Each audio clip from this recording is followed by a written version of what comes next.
Halo. Perkenalkan saya Ferdi Anggi Saputra NIM 20250140014 dari kelas A. Halo teman-teman IT. Pernahkah Anda panik saat jaringan down atau komputer macet? Jangan khawatir. Dalam seri video ini, kita akan menguasai proses pemecahan masalah atau troubleshooting yang sistematis. Proses ini terdiri dari 6 langkah. Jika Anda mengikutinya, Anda akan bisa mengatasi masalah apapun secara efisien. Mari kita mulai dengan 2 langkah pertama. Langkah 1, mengidentifikasi masalah. Ini adalah pondasi. Jangan terburu-buru mencari solusi. Dengarkan pengguna, perhatikan gejala, dan buat daftar pertanyaan. Pertanyaan kunci meliputi, kapan masalah terjadi? Apa yang berubah sebelum masalah muncul? Apakah ada pesan kesalahan? Berapa banyak pengguna atau perangkat yang terpengaruh? Selalu mulai dari lapisan OSI yang paling bawah yaitu lapisan fisik, layer 1. Cek kabel, LED link, dan daya. Jika layer 1 sudah oke, baru naik ke lapisan data link, layer 2, dan seterusnya. Langkah 2. Menetapkan teori penyebab. Setelah mengumpulkan data, saatnya kita berhipotesis. Apa penyebab yang paling mungkin? Teori ini bisa sederhana, seperti kabel longgar atau konfigurasi IP yang salah. Anda harus mulai dari teori yang paling mudah untuk diuji dan paling umum terjadi. Anda bisa melakukan riset, cek basis pengetahuan internal, forum online, atau dokumentasi perangkat. Ingat, jangan pernah berasumsi. Ada 3 prinsip dasar saat membuat teori. Perubahan baru-baru ini, penyebab paling sederhana, dan perbedaan dari norma. Jika ada perubahan, kemungkinan besar itulah penyebabnya. Setelah membuat teori, uji teori tersebut untuk memastikan penyebabnya. Ini membawa kita ke langkah selanjutnya. Tonton video berikutnya untuk langkah 3 dan 4. Langkah 3. Menguji teori untuk menentukan penyebab.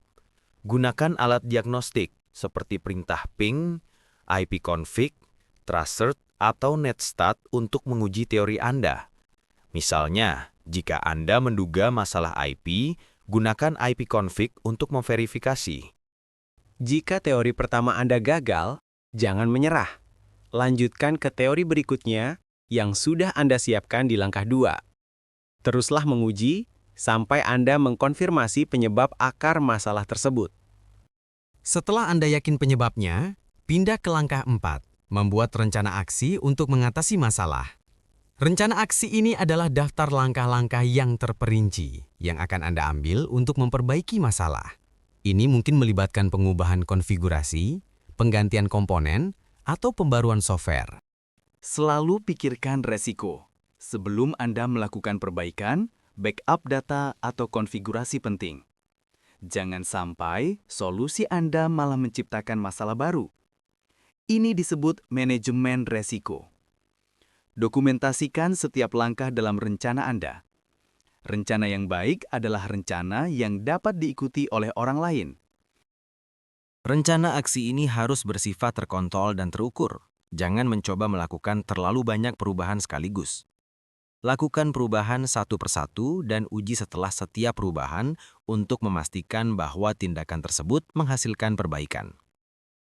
Contoh rencana aksi. Pertama, periksa IP statis. Kedua, jika IP salah, ubah ke DHCP.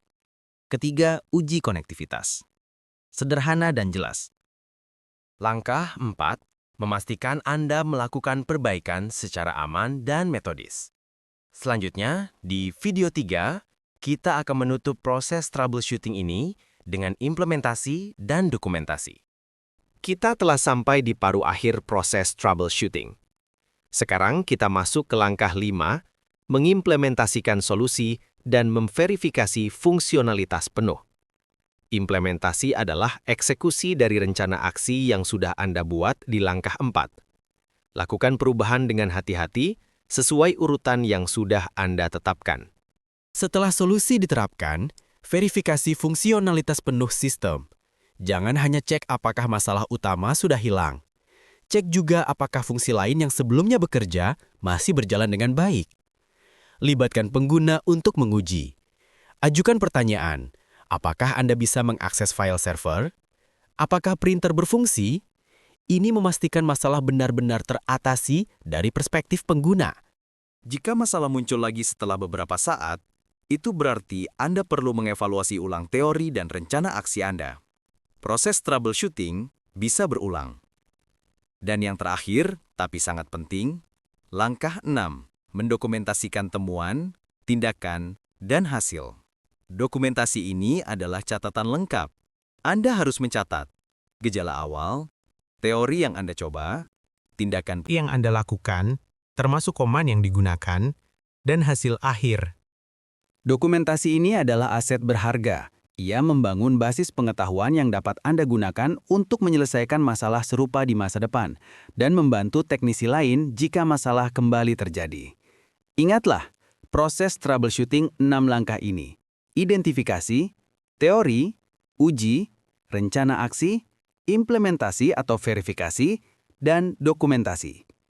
Dengan menguasai ke-6 langkah ini, Anda tidak hanya memperbaiki masalah, tetapi Anda juga menjadi teknisi IT yang sistematis dan profesional. Terima kasih.